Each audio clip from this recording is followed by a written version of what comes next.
Star Wars has enjoyed a cult following. Ever since the first movie came out in 1977, Star Wars has become a staple of pop culture. The original trilogy was so successful that even those who did not watch the movie knew the names of the popular characters, like Darth Vader, Han Solo, and Luke Skywalker. However, despite all of the success and fame the trilogy got, there are some Star Wars facts that have remained hidden from even the most dedicated fans. So in today's video, we'll be taking a look at the 10 hidden Star Wars secrets you didn't know. Let's get started. Number 10. Yoda speaks the truth. When it was revealed that Darth Vader was Luke's father, it sent shockwaves around the world. This huge surprise was hard to digest for the fans, and this is why Lucas included a scene in Return of the Jedi where Yoda informed Luke that he was Darth Vader's son. Coming from Yoda, the revelation was more trustworthy as Yoda was one of the heroes and was perceived as an honest being. Number 9. Liam Neeson did not read the script. Liam Neeson featured as Jedi Master Qui-Gon Jinn in The Phantom Menace and delivered one of his best performances ever.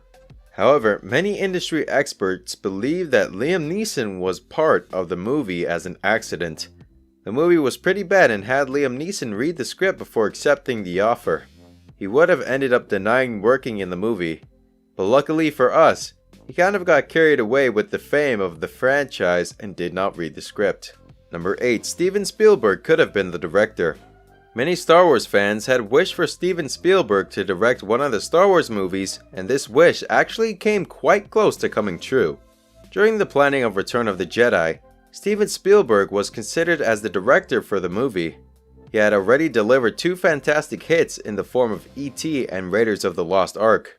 However, Steven Spielberg couldn't accept the job, and Richard Marquand ended up directing the movie. Number 7. The first film is the fourth.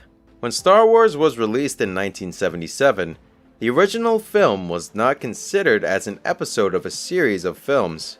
However, during the theatrical re-release of the film, it was shown as Episode 4, A New Hope. No one knows as to what Lucas's reasoning for making the first, second, and third films 4th, 5th, and 6th. At that time, he did not have a plan for any prequels. Number 6. Harrison Ford thought one movie was enough for him.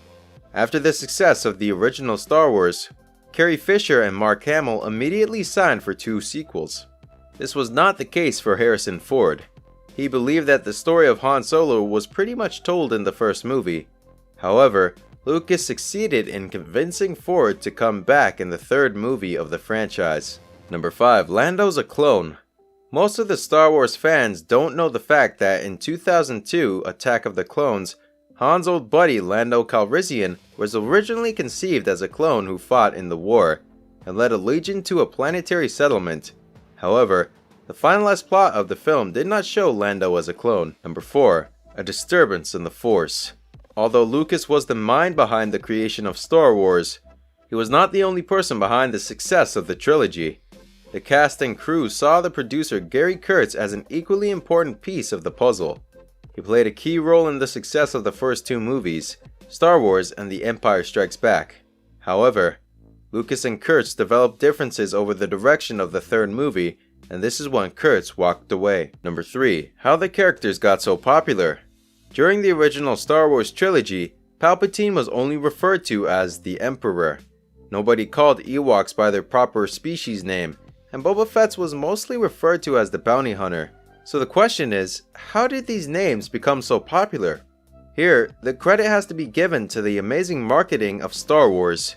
It was originally through the comic book, action figures, and other forms of media that these little herd identities became household names. Number 2. Alternate ending. Luke becomes Darth Vader. When Lucas was working on the Return of the Jedi story, he had the idea of making Luke wear Darth Vader's helmet after Vader dies and become Darth Vader. This would have given the movie a very dark ending. However, it would have gone against Luke's character, and it would have ruined the entire series. So thankfully, Lucas changed his mind and went with the ending we all love. Number 1.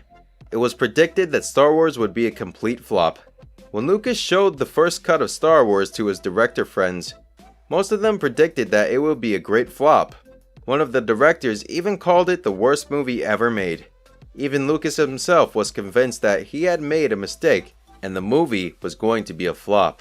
The only person who thought that the movie would be successful was Steven Spielberg, and the history shows that he was absolutely right. We hope you enjoyed today's video.